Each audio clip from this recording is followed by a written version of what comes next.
माने मीडिया में एक ठीक ठाक संख्या मोदी मीडिया की जो स्वतंत्र मीडिया की जगह पर प्रचारक बन गए, तो वो अपनी बात रखने के लिए या भाजपा की बात को सामने रखने के लिए सहारा लेते हैं सूत्र।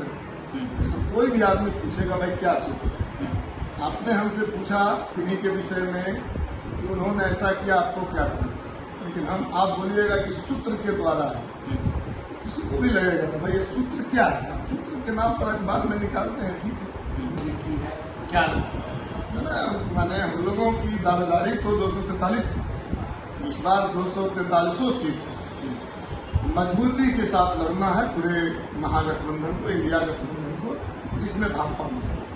लेकिन इसके बावजूद भी अपनी तैयारी ठोस रूप से जो जहां हम लोगों ने किया है उसकी चर्चा हम कि इतनी सीटों पर हमारी तैयारी है। बाकी बात तो हमारी समन्वय समिति है, अपराधी और पदाधिकारी। तो इस एजेंडे पर बात करने के बजाय आम जनता के भी तरह तरह की बातें होते रहती है। ये कोई राजनीतिक एजेंडा नहीं है, कोई अतरी के विधायक ने कुछ नहीं ना बोला, कुछ नेता लोग नहीं ना बोला। बीजेपी वाले लोग क्या करते हैं लोग बीजेपी वाले? हाँ, एक सेट उनकी बयान पाकिस्तान भेज देंगे तो क्या भेज देंगे। समाज में गैर बराबरी 21वीं सदी में जहां दुनिया चांद पर जा रहा है, ये बीजेपी वाले लोग कहां लेकर के जा रहे हैं? तो इस पर चर्चा नहीं हो करती और उलूल जुलूल की बातें, राह चलते बहुत तरह के देहात में जाइएगा तो अभी भी गांव घर में जो बात करने की जो तौर तरीका है वो उसमें भोलापन मिलेगा। एजेंडा बनाएंगे, SIR को एजेंडा आप नहीं बनाना चाह रहे हैं कि किस तरह से वोटर लिस्ट में नाम काटा जा रहा है। और 40 बरस, बताइए 40 बरस के जुआ होते हैं ना, 2003 में जिनका वोटर लिस्ट में नाम जुड़ा था, सब उनका उम्र 18 बरस था, आज 2025 है, कितना दिन का वो जुआ हो गया होगा? 40 बरस। यानी 40 बरस के नीचे के हर युवाओं का वेरिफिकेशन होगा। क्या आपका एक गुस्सा और बर्दाश्त करेंगे तो ठीक होगा ना, और नहीं तो हम कह रहे हैं कि योग किया है आपने, ये छुपल है किसी से, और आज बोल रहे हैं कुछ जमानत छोड़ दीजिए।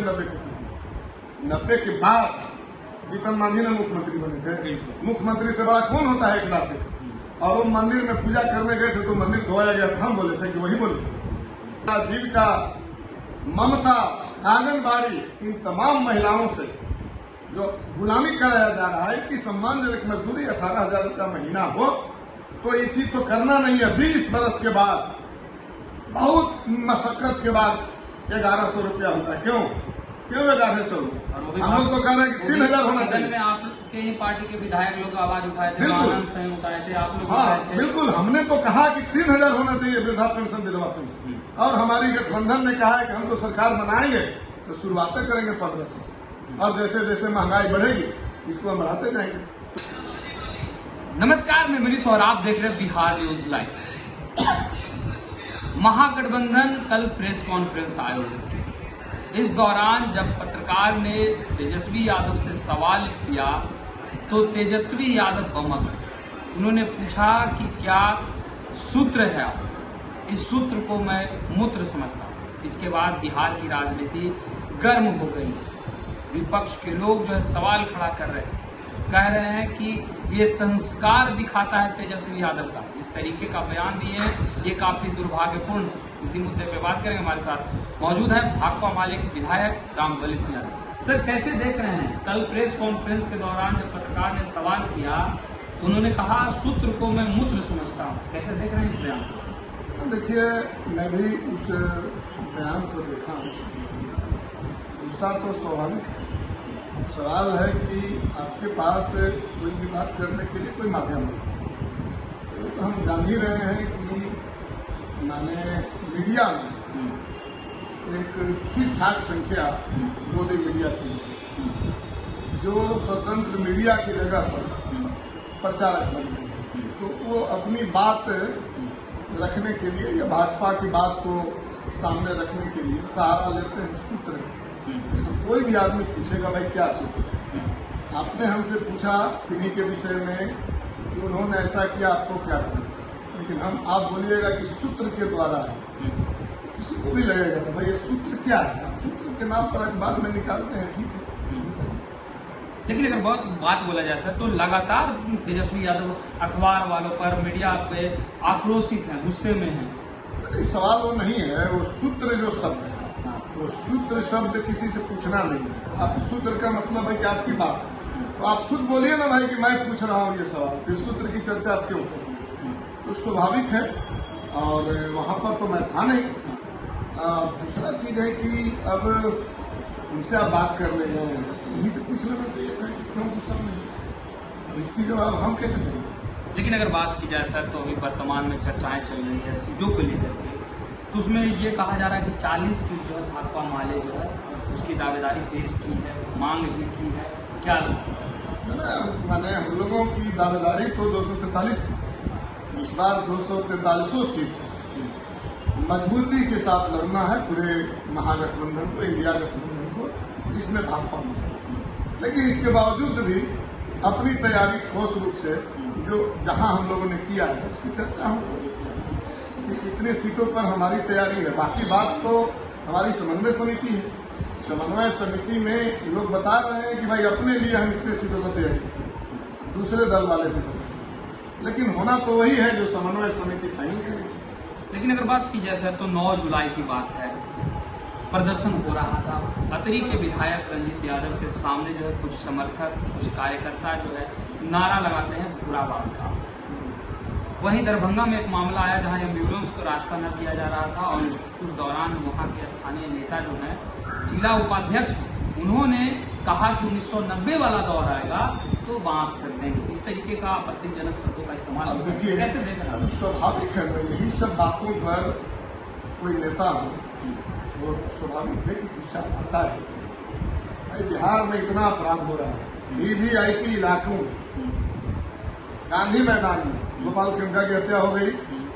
माने कहिए कि हत्याओं का दौर जो है, सिवान में आपने देखा इतनी बड़ी घटना घट गई, सरकार नाम की कोई चीज दिखाई नहीं दे रही है, सरकार चला रहे हैं अपराधी और पदाधिकारी।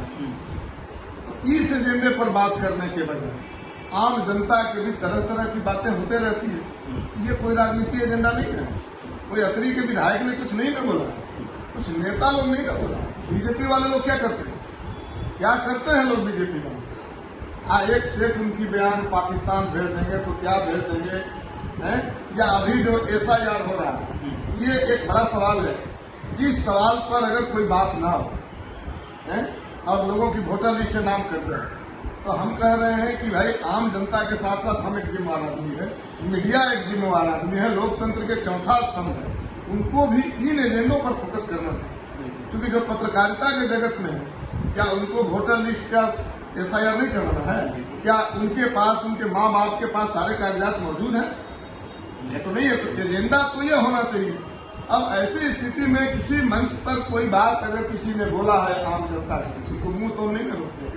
ये गाय गोबर जो पढ़ा रहे हैं बीजेपी वाले लोग हैं, ये जो मठ के मठाधीश लोग जो है कपार मुंडन कर दे रहे हैं भागवत कथा कहने पर, है क्या है?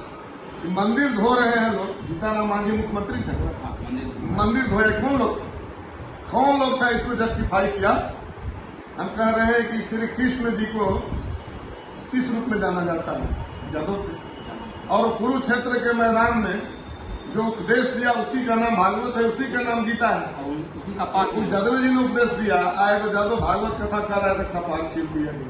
ये जो समाज में गैर बराबरी 21वीं सदी में जहां दुनिया चांद पर जा रहा है, ये बीजेपी वाले लोग कहां लेकर के जा रहे हैं? तो इस पर चर्चा नहीं हो करती और उलूल जुलूल की बातें। राह चलते बहुत तरह के देहात में जाइएगा तो अभी भी गांव घर में जो बात करने की जो तौर तरीका है, वो उसमें भोलापन मिलेगा, उसमें आपस में अरे तरह की भाषा मिलेगी। इसी को एजेंडा बनेगा, ये कोई राजनीतिक एजेंडा। और दूसरी सवाल है, ये बात तो बिल्कुल सच है, ये बात बिल्कुल सच है कि 90 के बाद बहुत सारे सामाजिक बदलाव हुए और ये सामाजिक बदलाव जो हुए तो लोगों को जो महसूस होगा कुछ बोल दें। हम कह रहे हैं कि 90 के पहले मंडल कमीशन नहीं तो बैकवर्ड दलित आरक्षण था, तो वो जो 90 तक जो हमको प्रतिबंधित करके लोग रखा, उसके खिलाफ अगर कोई गुस्सा फूट रहा है, हम जवाब दे हैं कि वो समाज जवाब दे। जिन लोगों ने छुआछूत का भेद बना के रखा था, और अब कितना बढ़िया लग रहा है, नहीं से टिकटवा नहीं मिलता है तो हम पार्टी के टिकट लेकर के मुसहरी ही चाय पीते चलते हैं। लोग कौन लोग पीते हैं चाय? जो छुआते नहीं थे दलित से, वो कौन लोग हैं? जब कहीं से टिकट नहीं मिलेगा तो जो है बहुजन से टिकट लेकर के चमरटोली में चाय पीते चलेंगे हैं। ये लोजपा से टिकट लेकर सवा हाथ छुआता था धरती। तो ये बदलाव हुआ है, लोगों के अंदर उत्साह है। और जिन लोगों ने 90 के पहले ये सामंती व्यवस्था बना के रखा था, उनके खिलाफ अगर कुछ गुस्सा फूट रहा था तो उनको महसूस करना चाहिए कि हमारे पूर्वजों ने इस तरह के जो जलील किया था, इसका परिणाम है ये गुस्सा। और उसको आप एजेंडा बनाएंगे। SIR को एजेंडा आप नहीं बनाना चाह रहे हैं कि किस तरह से वोटर लिस्ट में नाम काटा जा रहा है। और 40 बरस, बताइए 40 बरस के जुआ होते हैं ना। 2003 में जिनका वोटर लिस्ट में नाम जुड़ा था, सब उनका उम्र 18 बरस था। आज 2025 है, कितना दिन का वो जुआ हो गया होगा? 40 बरस। यानी 40 बरस के नीचे के हर युवाओं का वेरिफिकेशन होगा, क्या भारत के नागरिक है कि नहीं, आप यहाँ के वोटर हो सकते हैं कि नहीं। ये कौन कर रहा है? Election commission. इलेक्शन कमीशन किसके अधीन काम कर रहा है? छिपा हुआ है। इलेक्शन कमीशन को नियुक्त करने वाले कौन थे? 3 सदस्यीय कमेटी थी। पहले उसमें सुप्रीम कोर्ट के मुख्य न्यायाधीश होते थे, नियम बना दिया गया क्या मुख्य न्यायाधीश नहीं रहेंगे, अब प्रधानमंत्री रहेंगे, मंत्री रहेंगे, नेता प्रतिपक्ष रहेंगे। तो अभी मोदी जी हैं, अमित शाह है और राहुल गांधी जी। बहुमत किनकी है? किनका बनाया हुआ इलेक्शन कमीशन है? तो इलेक्शन कमीशन तो सीधे भाजपा का है, इसमें कोई दो राय नहीं। और भाजपा उधर से जो है 40 बरस के हर युवाओं का वेरिफिकेशन कर रहा है। और नीतीश कुमार जी युवा आयोग बना रहे हैं। ये क्या मामला है? ये किनको मूर्खा बना रहे हैं? नीतीश कुमार जी कह रहे हैं हम तो युवा आयोग बना रहे हैं। अब भाजपा कह रहा है कि युवा वोटरे नहीं रहे हैं। ये जो मूर्ख बना रहे हैं, पढ़े लिखे नौजवान जो गांव घर में हैं, उनके अंदर एक गुस्सा भड़केगा कि नहीं? तो गुस्सा भड़केगा वर्तमान पर भी, गुस्सा भड़केगा अतीत पर। वो जो जुआ बोला होगा उसको मंडल कमीशन के द्वारा उसको जो राहत मिली और उनको पूर्वजों को जो सताया गया, गुस्सा तो भड़केगा। तो जिनको ज्यादा तकलीफ लग रहा है उनको महसूस करना चाहिए कि हमारे पूर्वजों ने जो जलील किया है लोगों को, उसका एक गुस्सा और बर्दाश्त करेंगे तो ठीक होगा ना। और नहीं तो हम कह रहे हैं कि जो किया है आपने ये छिपल है किसी से, और आज बोल रहे हैं कुछ जमानत छोड़ दीजिए। 90 के बाद जीतन मांझी ने मुख्यमंत्री बने थे। मुख्यमंत्री से बड़ा कौन होता है इकलाते?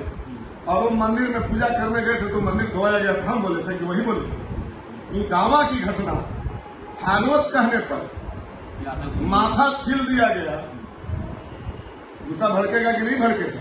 आज भी 1990 के बाद भी अभी भी 1990 का कुछ जो है उसको भरून कहिए और शेष जो बच गया है, तो इसके खिलाफ अगर किसी नौजवान का गुस्सा उजागर, आप इसको राजनीति के चाह रहे हैं कि इसको सामने रख करके और जो नाम छापने वाला काम कर रहे हैं इसको ढक दें, जो जलील कर रहे हैं आप इसको ढक दें, जो गुंडागर्दी कर रहे हैं इसको ढक दें, जो अपराध बढ़ गया है, गोपाल खेमका मारे जा रहे हैं, महिलाओं पर रोज बलात्कार, औरंगाबाद में कोमल पासवान कितना बरस की उम्र थी, 9 बरस के महिला से लेकर 60 बरस तक के महिलाओं के साथ रेप हो रहा है। जो भारी गरीबी इस बिहार में जो है आर्थिक सर्वे के बाद उभर कर रहे हैं। मैंने नहीं कहा, नीतीश कुमार जी नहीं कहा कि 34% परिवार 6,000 से भी कम महीने की आमदनी पर जिंदा है।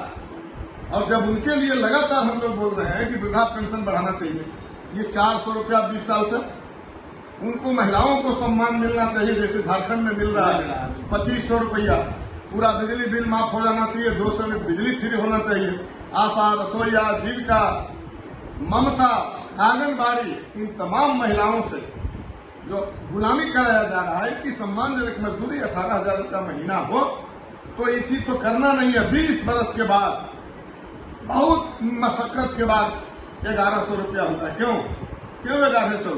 हम लोग तो कह रहे हैं कि 3,000 होना चाहिए। आपके ही पार्टी के विधायक लोग आवाज उठाए थे, स्वयं उठाए थे, आप लोग हाँ बिल्कुल, हमने तो कहा कि 3,000 होना चाहिए वृद्धा पेंशन, विधवा पेंशन। और हमारी गठबंधन ने कहा है कि हम तो सरकार बनाएंगे तो शुरुआतें करेंगे 1500 से, और जैसे जैसे महंगाई बढ़ेगी इसको हम बढ़ाते जाएंगे। तो 20 बरस से हूरते हारते जब अब मौत करीब आ रही है, सरकार जब अब जाने वाली है, तो अब लग रहा है कि कुछ अब जेब से निकाल लेते 1100 रुपया देने के लिए। तो सवाल है कि जो एजेंडा है, उस एजेंडे से भटकाने के लिए भाजपा के पास गाय गोबर के अलावा तो कुछ है नहीं। अब इसलिए कभी लावेदारी का मामला, कभी कोई कहेगा कि भाई सूत्र पर गुस्सा हो गए। क्या शब्द है, व्हाट इज सूत्र? आप हमारे पास आए हैं तो आप ज्यादा से ज्यादा ये पूछेंगे कि भाई भाजपा के नेता ने ऐसे कहा, आपको क्या कहना है, लोजपा कैसे कहा, आपको क्या कहना है। लेकिन कहिएगा कि सूत्र से पता चलेगा, किसी को गुस्सा होगा, क्या है सूत्र। तो अगर वो गुस्सा हुए हैं तो मैं समझता हूं कि कहीं से उनकी गलती नहीं है। बाकी बातें अगर और डिटेल कोई बातें हैं तो अगर वो गुस्सा हुए हैं तो उनकी से जाकर पूछा करना। तो ये थे हमारे साथ भाकपा माले के विधायक रामबली सिंह यादव, जिनसे आपने तमाम बातें सुनी। फिलहाल इस खबर में इतना ही, धन्यवाद। सर, एक हमको स्टोरी कर